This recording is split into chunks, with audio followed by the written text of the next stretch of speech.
just before we went on a short break, Mr. Daniel Steinman, you touched on a very interesting example that you used, and you've also spoken about it last week in regards to, someone that said, we should have more children, specifically in Namibia, and the poverty is getting worse and worse by the day, not even by the month or by the year. It's getting worse by the day because we are affected by it every day.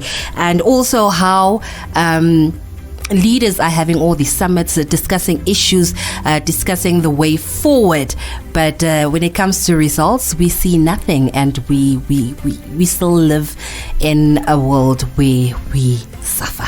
Elsie, the reason is very simple. It is because they do not address true issues.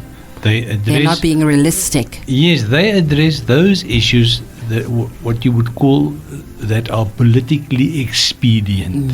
The issues that would sort of grab a vote from a voter base for them, that would ensure that they stay in power. Yeah. This is the whole thing. And the reason why it's the world over, it's not uniquely Namibian or uniquely African, is that certain elites will go to very extended lengths to ensure that they stay in political power. Why? Because the rewards are so big. When you're not in power, you're one of those underlings on the ground there, you exposed to the poverty. And the only way that they see to get out of it is by grabbing political power. Because then you can basically do with the country's budget what you want. And this is my whole gripe. The problem that I've got is that our thinking is flawed. Our philosophy on which we base our development paradigm is flawed. Because we look at enriching a few people, and we look at ratios and indices of reducing the poverty rate, instead of looking at the human side of development. And let's be very honest, if all this hot air, all these noises that we hear from all the summits, if it doesn't change the outcome for people who are already poor, then it is basically also a waste of time. Then it's part of playing the game, running the rat race, and not really achieving something from a human development point of view. And I'm not unique in my point of view, although I'm often accused that I hold radical views. I do. There are numerous voices the world over that after 50 years or 80 years of economic growth and of the Bretton Woods type of economic model for the world have come to realize that yes, it has created prosperity, extreme prosperity for a few people, not for everybody, And this is why I say that our paradigm is flawed. And it is not as if we need to go and sit around a table, a round table discussion, or organize a workshop to find out what the new paradigm is. It is already obvious that if we want to reduce inequality, it means that we have to share.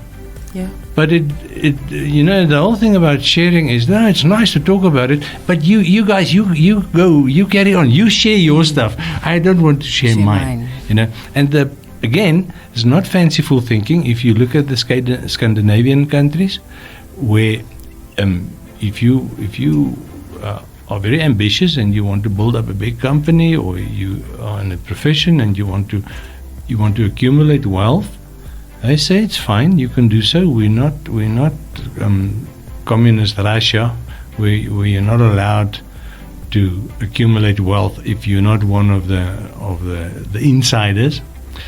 But the more benefit that you gain from your participation in society, the more we are taxing you. And this is what they do, in Sweden, above a certain income level, you can pay up to 70% of your income in tax. Now that's hefty, and I can immediately hear the noise if anybody suggests in Namibia that you pay 70% of your tax, because the super tax rate here is 33%, but if you look at mining companies, it goes up to about 56%. If you put all the royalties and taxes on profit and all that sort of thing together, it is fairly hefty, and still the mines make a profit. So without drowning in too many contradictory philosophical concepts, I want to point out that the leadership of either the G20 or BRICS has failed their constituencies for the reason that their focus is on prosperity at all cost, but only for those people that participate in the mainstream economy. And this morning I got an article.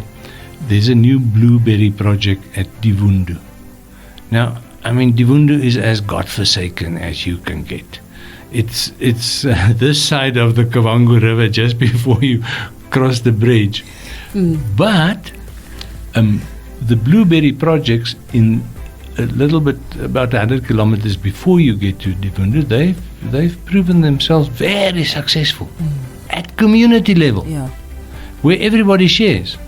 So it brings joy to my heart when I read that the people at Divundu, they said, we live next to the same river, same soil, same temperature, same climate. If they are so successful at Mushare to plant blueberries, we can also do it. Do that. Yeah, and this is what I want to see. Development at grassroots level to the benefit of every individual. That's a nice way to end. Mr. Economist. So we will be back next week again, of course, with a much interesting conversation that we will be having again.